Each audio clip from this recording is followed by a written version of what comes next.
Oh my god.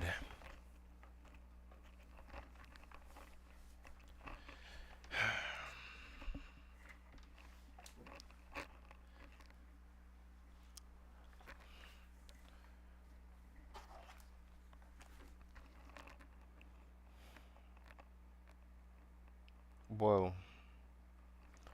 Whoa. Whoa. Ugh. Okay. I just gotta post it on YouTube, guys, and then yeah. I wonder if anybody ever watches the VOD like after it's posted.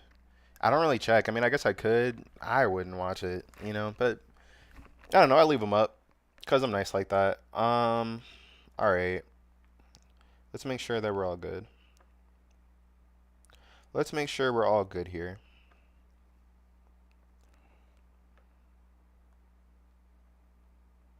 Dude, I don't really check. I mean, I guess I could. I wouldn't watch it.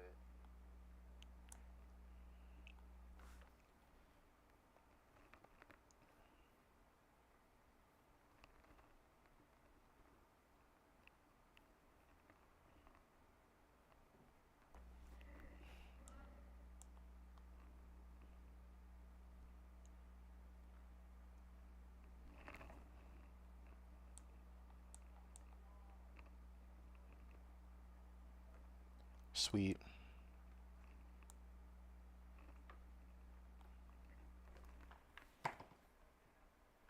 Breaking news and the new reporting in the horrific synagogue attack in Michigan. New video emerging appearing to show the suspect buying $2,000 worth of fireworks. Why is the Phantom Fireworks logo being plastered on this video? Does like the security camera just like automatically put that on there? Or did Phantom Fireworks said, yeah, you can have our security footage, but you gotta let them know what they try to use to blow up that synagogue?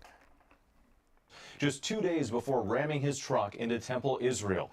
Late today, authorities describing a ferocious gunfight taking place inside the synagogue between the suspect and armed security guards.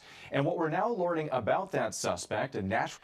Well, first, it's crazy that like synagogues need to have armed guards now. I mean, here's the thing, like anti-Semitism is old. It's like old as apple pie, yo. It's like a very old form of bigotry, right? So it definitely makes sense that the synagogues would arm themselves. The Jewish people know how to militarize themselves when they need to. Okay? That's how we're in that mess with Israel. But this guy is no fan of Israel either. I think this guy is about to explain it. A citizen from Lebanon posting that his family members were killed during an Israeli airstrike in Lebanon last week. There it is. There it is. Damn, yo. Damn, yo. Family killed by an Israeli airstrike. Yep, it was his two brothers and his niece and his nephew. Okay.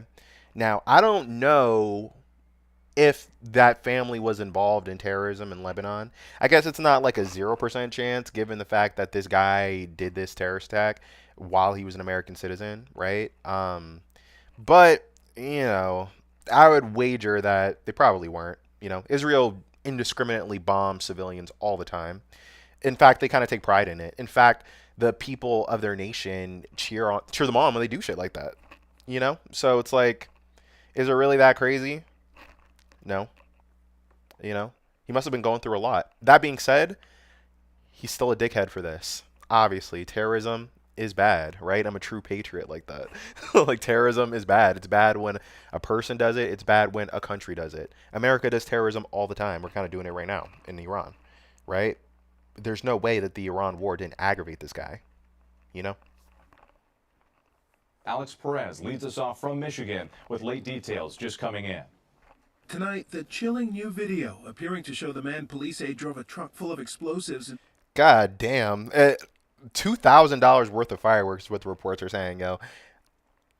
How are you even allowed to have this much fireworks? You know what I mean? Like what? I mean, maybe if you're like a fireworks company, who knows, bro? And the way that he's just so calmly walking up, like, yeah, I'm about to ruin my life.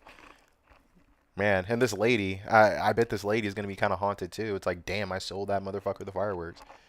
of the nation's largest synagogues, buying $2,000 worth of fireworks just 2 days before the attack. Phantom Fireworks, a 30-minute drive from Temple, Israel, tells us Ayman Ghazali loaded up his shopping cart, telling them the fireworks were for a celebration to mark the end of Ramadan. Ooh, ooh. Yeah, it was a Ramadan celebration, all right.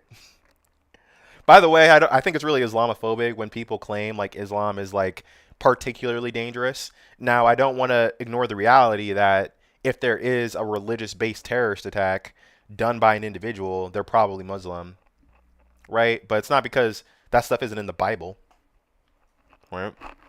Like there's plenty of die for your God in the Bible, trust me. Okay. Pete Hegseth is into that part of the Bible, you know? So religious terrorism isn't exclusively owned by Islam, right? And wheeling that cart back out to his truck. 2 days later, authorities say Ghazali, armed with a semi-automatic rifle, plowed his truck into Temple, Israel, slamming through the front door and driving right down the hall. The attacker's path thwarted by security guards. At approximately 12:20, Ghazali's vehicle gets jammed between hallway walls, and he begins firing through the windshield of his vehicle. Thank God this guy was such a dumbass, am I right? Like, what were you thinking? So you're gonna ram your car into the hall and then your car gets fucking stuck? Are you joking? Like, and then he probably saw like, oh shit, the Jews got guns. Like, then he popped himself. Like, bro, what a loser. Like, what a fucking loser, bro. Ghazali and the first security officer engage in a gunfight through the rear window of Ghazali's vehicle. At approximately 12:22 p.m., a second security officer engages Ghazali in a gunfight. Nice building. They got a little lake behind there too. I mean, I don't know Michigan geography or urbography, I guess, but you probably picked this synagogue specifically because it has a large amount of people that go there. It's a large size. Also, you know, I lost my train of thought, sorry. From the front of the vehicle. And soon thereafter, Wait, I remember. Also, the shit was called Temple Israel, right? Like, it's a very explicit message that he's trying to send. It's not going to mean much, though. I mean, nobody got hurt. Except for you, dummy. Like, you should have just posted a TikTok about it. Like, you probably would have reached more people with this. Ghazali's vehicle, his engine compartment catches on fire, and at some point during the gunfight, Ghazali suffers a self-inflicted gunshot wound to the head. Bro, his fucking engine was on fire. He probably, and then the thing is too, it's like if his car got stuck inside of the hallways of the synagogue, then he was probably trying to like open the door to like get out and start shooting, presumably, but he just couldn't get it out of there. And then the security guards are probably holding, you know what I'm saying, waving him down. It's like, you make one move and you're dead, buddy. And he was just like, yeah, I guess I'll just quit. Whatever. I guess I'll just quit. Sources tell us the truck burst into flames, sending a thick black plume through the building's roof. The hallway pitch black, filling with toxic smoke. 63 officers sent to the hospital after breathing it in. And tonight we're learning more about Ghazali, a naturalized U.S. citizen from Lebanon. He recently posted on social media that several of his relatives were killed in an Israeli airstrike last week. Yesterday's attack. Last week. Okay. Last week. All right.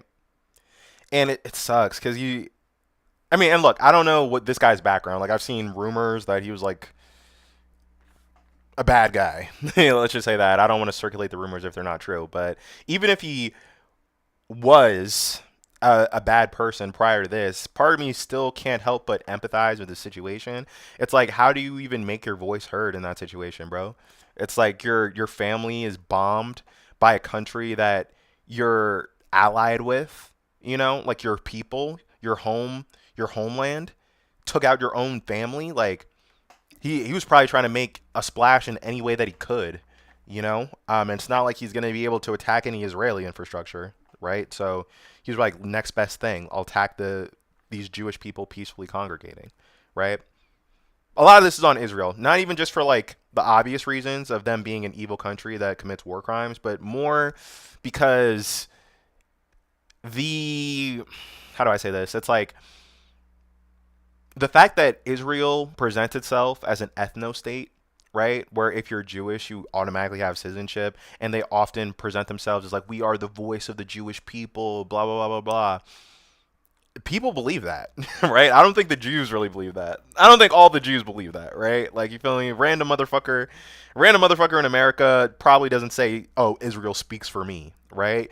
But because Israel has been allowed to say that, and the American government has validated that position, and a lot of Jewish ultranationalists have validated that position, pretty much all the rest of us are like, okay, well, I guess Israel just speaks for all Jewish people now. So he probably had the assumption that an attack on them would somehow injure Israel, bro.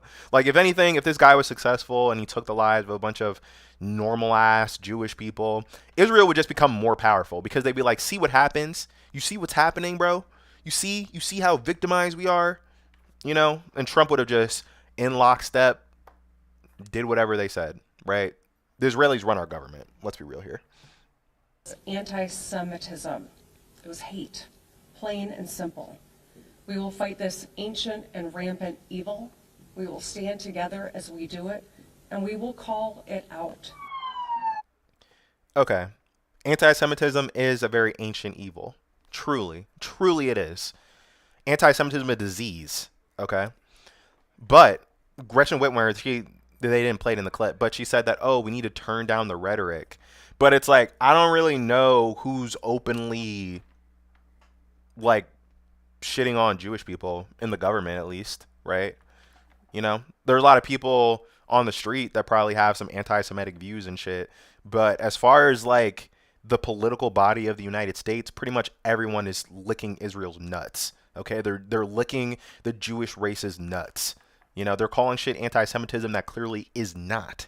So it's like, I don't really know what we could do except for maybe change the circumstances that are radicalizing people, maybe. Tonight, the community grateful that no members of the congregation were hurt in the attack, especially no. Jewish girls are hot. All right? Jewish girls are fucking sexy, by the way. Jewish dudes, they're cool too. You know, I got no problem with the Jews. I just dislike Israel, like every leftist, right? Of the 140 little kids there for preschool. Mallory and Zachary Grant's 19-month-old daughter, Barbara, was asleep in her classroom 30 yards from where the truck slammed into the synagogue. The two daycare rooms are right next to that entrance, and those are the only two classrooms that are in that area. So this was literally very close. Very close, yeah. It's lucky, a word to describe how you feel? Just miraculous. Yeah. Just nothing short of just a pure miracle. And we spoke to the rabbi here who says those quick-acting security guards are heroes. He says everyone here trained for an attack like this, and they all did Damn, yo, they all trained for an attack like this? Sad state of the world. I wish black churches would do this shit too. You know, I think a lot of the hate for Jewish people comes from just a place of jealousy because they themselves are a minority group that were able to, like, band together and become more powerful. And I think any race could do that. Like, how come black churches aren't doing that shit? People target black churches all the time as well, right? We need armed people in there too, most likely. You know? But this wasn't the only terrorist attack to happen yesterday, so. Let's see the other one.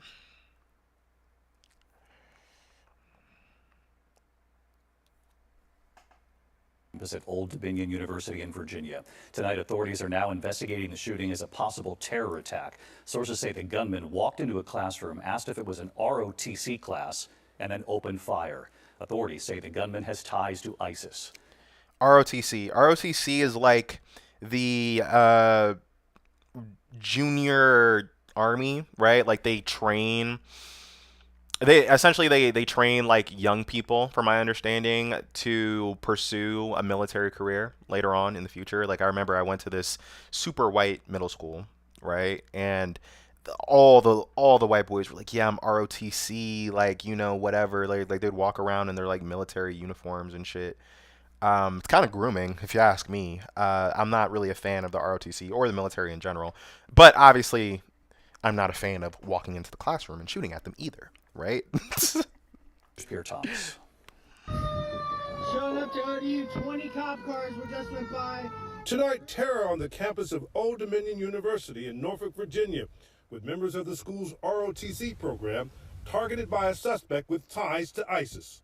Active shooter on the ODU campus. We got cops running across. The entire police force of Norfolk is here. It was just before 11 a.m.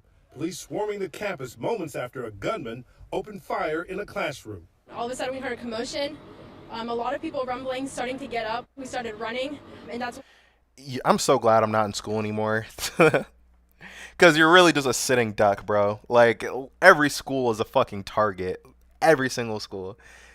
My mom works in a school too, so I really hate hearing about schools getting shot up. The good news, though, for two things, right? Number one, people are aware of what a mass shooting is in this country, and pretty much everyone has already come up with their fucking exit strategy at this point. Maybe I'm just OCD. Maybe people don't do that, but you've definitely had the thought sitting in like some vulnerable area. It's like, damn, what if someone just burst in the room and just started shooting right now, right? So it's like, if a mass shooting is happening, people know exactly how to respond to it, which is basically hide, run, fight. It looks like ROTC fought. Ironically enough, this brings me to the second good thing. What a terrible place to attack, right? Like, even though these are just like student military, it's like they're very much okay with like killing people, right? Like, why else would they be in this organization, right? Do you think there's no guns in the ROTC? You know what I mean? You think they don't train them how to use weapons? Like, come on, son. Come on. He literally walked in the doors like, hey, is this ROTC? Bang, bang, bang, bang, bang. You know? How this guy was subdued is actually pretty funny, too. Heard gunshots. The suspect has been identified by the FBI as 36-year-old Mohammed Jallo. You hate to see it's a black guy. I mean, this guy, I think is... I don't know what his like exact background is. I don't think he's like purely American black, but still, Jesus, it's not a good look. I remember when black people be like, all right, well, at least we don't shoot up the school. You know, mass shootings are just so mainstream in this country now that it's like anybody could be a shooter. Trans people are getting in on the fun now. It's ridiculous. Not that many black people, right? Not that many trans people, but I mean, there's so many that the answer's not zero, you know? Former member of the Virginia National Guard. Oh, former military member, right? It's almost like the military radicalizes people. Damn. Sources tell ABC News he calmly walked into the classroom, asked if it was an ROTC class, and then shot the instructor several times. And what a coward. You're going to shoot the instructor first? You know, probably because that's the biggest threat to him, another adult. What a pussy. Seriously. Oh. 2 students who were wounded. The instructor later died. We have confirmed reports that prior to him conducting this act of terrorism, he shouted, stated, Allahu Akbar. And all of a sudden I hear like just a bunch. Allahu Akbar. Damn. This giving me flashbacks to the early 2000s, bro. I remember Allahu Akbar. You know what I mean? Just joking with my friends about that shit in elementary school and not even know what that shit meant. Like, oh, that's what terrorists say. It's like, damn. It really only means praise God, right? So they kind of hijacked that phrase with all this terrorist bullshit, you know? Bodies hitting each other, like this loud altercation, and there's just like a person in a tan coat curled up on the ground with their backpack on in front of the Starbucks, just laying there. Tonight, FBI Director Kash Patel posting, the shooter is now deceased thanks to a group of brave students who stepped in and subdued him. Subdued him. Yo, they clapped that motherfucker. I think she's about to say how they did it. Students that were in that room that subdued him and rendered him no longer alive. I don't know. That's one way to put it, girl. They rendered him no longer alive. I think she's kind of like softening the language because she doesn't want to be like, oh, these kids killed him. You know, because I bet they didn't have joy in it. I mean, they are OTC, but I'm sure they didn't have any joy in it. Like, it's probably going to fuck them up. You know, I'm sure some of them are going to be like, actually, I don't want to be in the fucking military. Killing people actually sucks. You know? To say it, but they basically were able to terminate the threat. So he was not shot? He was not shot. He wasn't even shot, my boy. It wasn't even shot, my boy. This is some hand-to-hand. I wonder if they're going to really say how it happened. Hold on. Jallo was convicted in No, they're not. Basically, one of the students took out a knife and stabbed him. All right? They poked him up, all right? Good riddance. Good riddance to this fool. You know? I mean, I'm sure it's pretty... Well, first, why did that kid have a knife on him? right? Yo, bro. Like, I wonder if after they're like, yo, bro, where'd you get that knife from? Now, me, I used to have like this foldable knife that I kept in my wallet in high school because I thought I was a badass, right? That shit was so not sharp though, you know. And I was like, yeah, look at me, I got a knife. Like, you know, I was a crazy kid, you know. So maybe he was another fellow crazy kid that just keeps a knife in his pocket, but I don't know.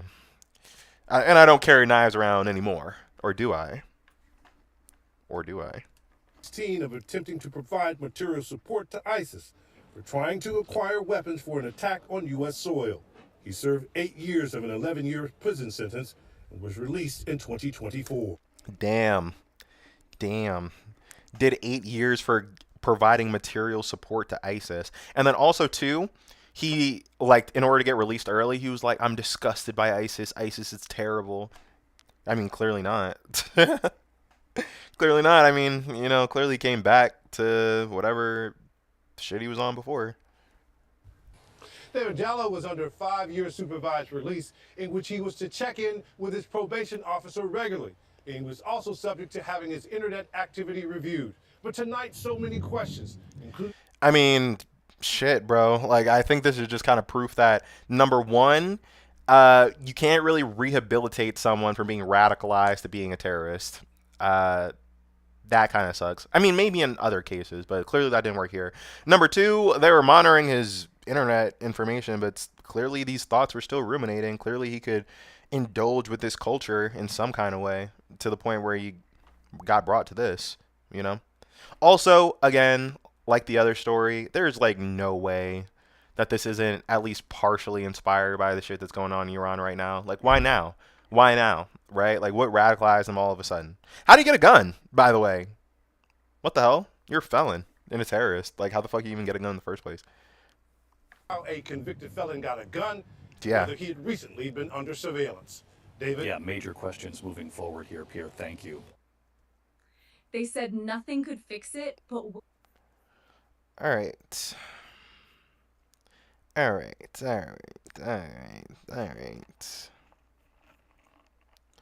I am so thirsty, bro, but I'm not gonna leave to get a drink until after the stream is over.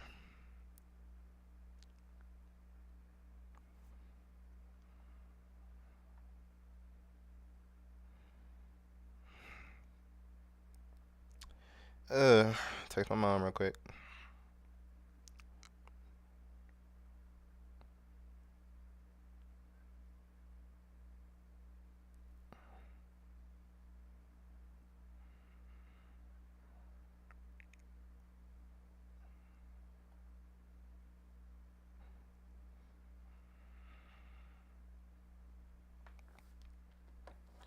Okay. What's next? Now, you may have heard of a very small rocky outcrop island about 15 nautical miles off the coast of Iran called Karg Island. What is its significance, and why are the US making plans to potentially try and seize it? Hi, my name's Mikey Kay from the BBC's Security Brief, also a former strategic military planner in the British military. This guy looks like he was a former military planner. He's some like James Bond, Jason Statham looking mother sucker. Why is Karg Island so strategically important to the US? Why are the US trying to seize it? Well, this is why. 90% of Iran's export crude oil comes through that island. 90%. And the reason for that is it's effectively a terminal. And the terminal allows very large tankers that can carry up to 85... Man, when it comes to war, the most powerful thing that you can have is good geography. That's a big reason why no one's really bothered to screw with America, because we're just so far away from everything else, right? It's just Canada and Mexico to the top and the bottom of us, and we're pretty cool with them, you know? So, you know, but other countries have, you know, strategic advantages as well. It's like, if all the oil has to pass through the terminal that is our territory, then guess what's not going to happen? You're not getting cheap oil. Shouldn't have attacked us. You know, that you would think that they would have thought of that before they did it, but... million gallons of oil to be able to come up to the terminal quite easily and then come back down the Persian Gulf and out of the Straits of Hormuz out to China. China is the main user of Iranian oil. So why else is it important? It's also the economic lifeline to the Islamic Revolution. What are these, ICE agents? I'm just joking, but yeah, these guys might be a little bit nicer, to be honest. Oligarchal, or the IRGC. And if you take that island and you hold it, then you're effectively cutting off their lifeline, their ability to be able to conduct war. Now, there's been a lot of chatter, both in open source intelligence and online, about the Americans drawing up what's called a concept of operations, a CONOP. A concept of an operation, like a concept of a plan. And a CONOP basically means different courses of action or different ways that the Americans could use their military capability to try and seize that island. So how does that work? Well, we all saw the 160th Night Stalkers in Venezuela. That wasn't just about a helicopter assault operation to pick up Maduro. It's still incredible to me that Trump wasn't impeached for this or anything. Like, this is so dangerous. It's like, I mean, and I've been kind of watching videos about it today, and this isn't really a new thing for Americans to just fuck around in another country. But the way Trump does it, like he does everything else, is just super special, and how stupid it is, you know? It's just special. There are a lot more capability and assets involved. You had suppression of enemy air defense. That's aircraft that effectively can look at the radars of anti-aircraft missiles, and basically as soon as the radar turns on, they can launch a missile off the rail to target that air defense system. You've then got intelligence, so Reapers, MQ-9 Reapers, drones effectively with really sharp electro-optic cameras and forward-looking infrared cameras that need to be able to sanitize the area. And then of course, you have the helicopters themselves. The helicopters would need to be probably the MH-47 Chinook. That has the biggest range and also can carry the biggest troops. The troops involved would likely be Delta Force, which is the same unit that took part in the Maduro operation. And then you have the MH-60 Black Hawk helicopter. That's more about suppressing enemy fire. It's more about protecting the MH-47s as they take Delta Force and the Special Force operators in to seize the island. This might be dumb, but it's like, how come countries don't like custom make their helicopters, right? Like, couldn't like the military just like hire like people that build these helicopters or design these helicopters to specifically design them for America, and like maybe keep them top secret so people aren't aware of like the exact striking capacity of like each of these vessels? I'm sure that would either be impossible for various reasons or that's already happening, but we don't know what they got. You know what I mean? I feel like that's been Iran's power, that it's like we don't even know what the hell they got. They got these fucking drones that they made for like $20 to like blow our shit up. It's actually not hard to blow things up. You know, I've been doing it for thousands of years. So how would that work? Well, it's 140 nautical miles from Karg Island to the coast of Kuwait. And helicopters generally travel at about 120 knots, which is 2 miles a minute. That makes it a 70-minute transit from the coast of Kuwait to Karg Island. However, when the aircraft get there, it's not like they're dropping off and then they're returning straight away. They would have to drop off, and then the MH-60s would likely go into what's called racetracks and orbits. Now, they would be there to lay down suppression of enemy fire in case there was Iranian Guard Corps on the island that were looking to defend it. Yo, why would anyone join the military? Yo, I just don't fucking get it, man. I just don't get it, man. Yo, call me just like a soy boy or some shit, but like, why would anybody sign up to like shoot people for a living? Now, I know for a fact that like a lot of people just have like, they need the benefits, or in Iran, like the key to having a decent life is probably being in the military, unfortunately. But in America, like, come on. There's other ways to get the bag, gang. There are, yo. All in all, with a 70 nautical mile transit to Karg Island and a certain amount of loiter time, let's call it 40 minutes, and a 70 nautical mile transit back, that's 3 hours in the air. So we're now looking at refuel options. While there is an airbase, or certainly a runway on the island, there would be fuel at that airbase. But if I'm IRGC and I know the Americans were coming, I would probably contaminate that fuel. So as a US operational commander, I wouldn't trust it. But there is another option. Both these helicopters, the MH-47 and the MH-60, they have the ability to air-to-air refuel. What do the Iranians have that could potentially defend that island? Well, conventionally, they've got ballistic missiles and they've got anti-shipping missiles. But the problem with ballistic missiles is that you don't want to cause collateral damage to the oil export infrastructure on Karg Island. The Iranians are the masters at asymmetric warfare, asymmetry. So they don't want to destroy things, they want to degrade things. They want to draw this out for as long as possible. And they're using... Yeah, because the same way that America is greatly benefited by the fact that we're a democracy, we're in war, our enemies know they can exploit that because they're like, okay, if we just make it so life in America is really shitty, then you lose your support and people might vote you out. People might hamstring you. You know what I mean? If we don't have a supreme leader here, or at least not, we're not supposed to, right? So it's like, they're like, okay, like if we can just like unilaterally cause pain, as like the term that everyone's throwing around, like maximum pain, then there you go. Like America's going to have to quit it. Low cost benefit ratio. And what that means is that their equipment is very simple and it's mass produced, and they can produce it easily. So in terms of an asymmetric threat, what does Iran have? Well, it's got what's called GOFAS. They're fast attack boats, fast attack craft. You might even see two people on a jet ski, one of them driving and one of them with a rocket propelled grenade on the back. Okay. The point being is that they're hard to target and there can be lots of them. What else does it have? Well, it's got the Shahed 136 drone. That is ubiquitous. The Iranians are thought to have over 50,000 of these Shahed 136s. Once again, not hard to... 50,000? Damn, yo. They can strike 50,000 times? I think they're shorter range, though. Target as a singleton, but when you put them up in swarms, it can overwhelm air defenses. And then you've got mines. The problem with mines is that the Iranians have a lot of them. They're not particularly sophisticated, but what they do is they don't have to be. Yo, this is where Americans always underestimate the Middle East. That's like, they're crafty and it really doesn't take much to kill someone. Yo, it just has to go bang bang. All right, the shittier it's made, the more deadly it probably is, right? Like, they don't give a fuck. Like, you know what I'm saying? Like, all they gotta do is just blow a hole in your ship. Like, it's really easy to incapacitate a water vessel. If there's a hole in your ship, you can't do shit. It's going to the bottom of the ocean. Like, you know what I mean? It's like they really underestimated these people. Iran isn't Afghanistan. It's a sophisticated government, whether you think they have backwards customs or not. It's a massive problem for any US maritime patrol vessels coming into the area. And why is that? Well, because as soon as the Iranians say that they've mined Karg Island, it's then up to the US to prove that the Iranians haven't.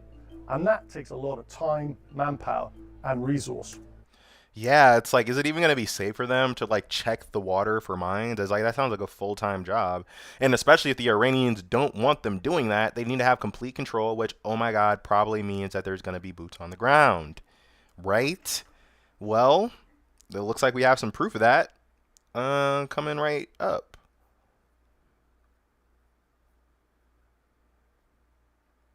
Totally obliterated. Oh, my bad. My bad. Oh. Are we at 0? Just minutes ago, the president saying the U.S. military, quote, totally obliterated every military target in Iran's crown jewel, Karg Island. The president just speaking. What did he say? Well, before we get to what he said, I do want to go to this breaking news because moments after he spoke, he talked about Karg Island, and this is really a big deal. I mean, 90% of Iran's oil exports go through Karg Island. There have been questions as to why the United States or Israel had not bombed Karg Island, particularly given... I'll bet you they didn't even know about it, bro. I'll bet you Pete Hegseth just never heard about it. Damn, I mean, that's kind of an L for Iran. Like, you're really going to put all of your eggs in a tiny little basket that is Karg Island? What the fuck? Its economic strength for Iran. It is a place, it is kind of a sensitive area, and it's clearly something that the U.S. could have targeted.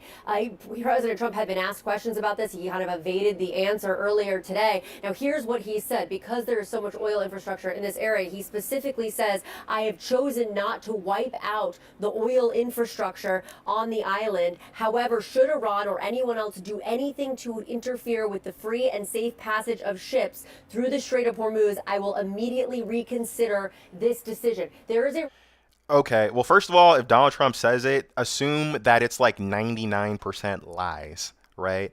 They probably did strike it. As to why he left it open, I mean, it could have been a mistake. Like, you know, if Pete Hegseth fucked up and they wasn't able to actually destroy their oil capacity. You know, Trump would say, "Oh, you know, we meant to do that anyway." Why this is so important. Earlier today, I was talking to White House officials. They said there was going to be actions as early as this weekend, as early as this evening, that were going to show how the U.S. was working towards trying to get these ships through the Strait of Hormuz, getting the Strait of Hormuz opened again. That is clearly what they were referring to, was these explosions in Karg Island, a place that had seemed like it was going to be off limits. Clearly here he is saying, open up the Strait of Hormuz or else you're going to see more bombs dropping and more strikes in the area. Now, we did also hear from President Trump just seconds before he sent that Truth Social post saying that those Navy escorts were going to start happening soon. I was told by White House officials they were going to have to clear that area. They have to make sure it was safe for the military, that they were going to have to get the resources there. But he did say the word soon. And one of the more interesting things we heard him say is that he has officially taken any sort of timeline off the table. He was asked specifically about his 4 to 5 weeks comments, and he said that he couldn't give a timeline anymore. You hear that, boys? That means that we're in for another forever war. Yay! Forever. Let's fight forever. So I know that we had been reporting that the administration had been saying this, but this is, Donald Trump here officially saying that 4 to 5 week timeline is off the table, and instead replacing it with a big question mark. Talk to us about the significance of this moment and that threat, too, that Kristen told us about, of the president basically saying, hey, I left a little bit in terms of oil infrastructure, but if you don't do what I say, we'll come back.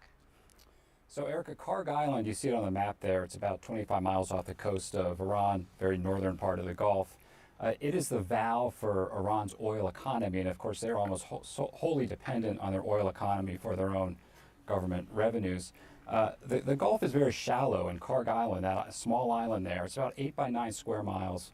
It has the deep water ports where tankers can pull in, get filled up, and then go through the Strait of Hormuz and onward to where they might be delivering their oil. Of course, Iranian oil is illicit oil. It's under U.S. sanctions. But that is basically, without those terminals. Yo, America's really out of pocket with all these sanctions and stuff. Like, we really try to strangle other countries to death. You know, we're currently doing it to Cuba. We're preventing, like, medical care from getting to the country and shit like that. Oh, 11 chatters. Yo, drop a comment. This is the most chatters I ever had in a video. Thank you. And without that island being operational, Iran cannot export its oil. And that's why it's so significant. I take this as the U.S. saying, okay, you guys are trying to use this pressure point, which the new Supreme Leader declared it yesterday in the Strait of Hormuz. We have pressure points too on you. So, knock this off. That's what they're trying to say. But I also see, Erica, with the deployment of a U.S. Marine Force, the possibility of more military operations on that island. I think that's highly risky. The Iranians can respond to that. But clearly, bottom line, this conflict is not coming to an end anytime soon. It was Certainly a 46.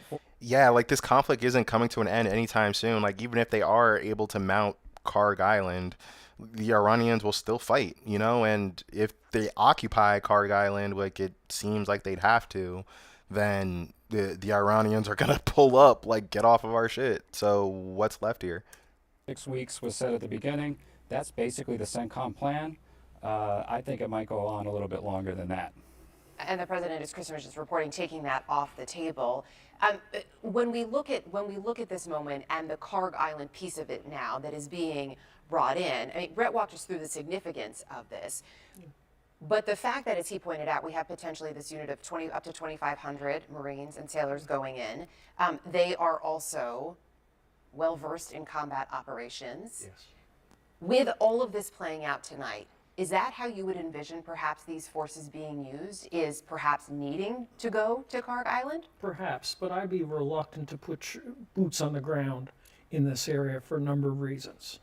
The Iranians can come down and they can block the Strait of Hormuz. The Strait of Hormuz is a particularly unpleasant place to operate in any time of the year, particularly at night. Having been there during the Iranian hostage crisis on a nuclear aircraft carrier, it's a problem. And, boots on the ground, I've been through this number of wars, served with a bunch of people who spent a fair amount of time in Hanoi as visitors. under very unpleasant circumstances. And This seems like a sweet old man, but he's probably perpetrated like so much suffering and evil. And look, like, you know, when I was a kid, I used to really have like respect for the troops just because I grew up in post 9/11 America. And I was just under the impression that we always love the troops and like, you know, whatever. But man, I was about to say F the troops, not F the troops. Because at the end of the day, it's like these are just normal people that are following their orders, that are trying to create better lives for their families. And some of them are under the delusion that they're protecting America, right?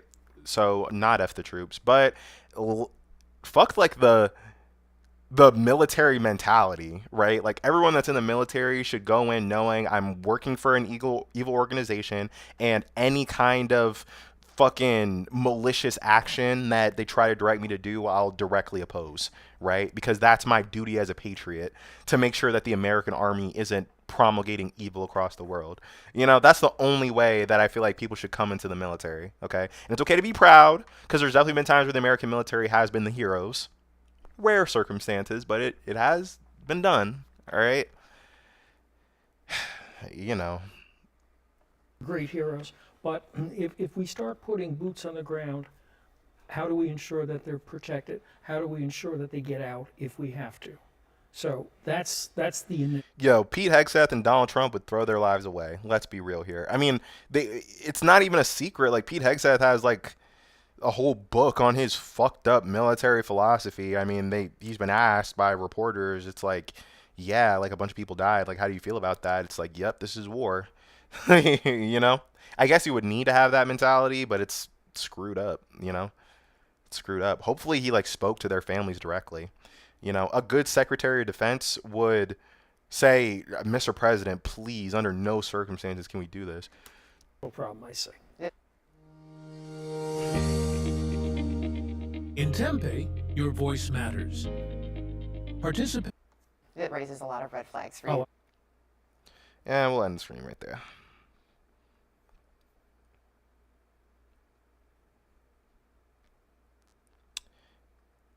Bye, guys. Thanks for everything.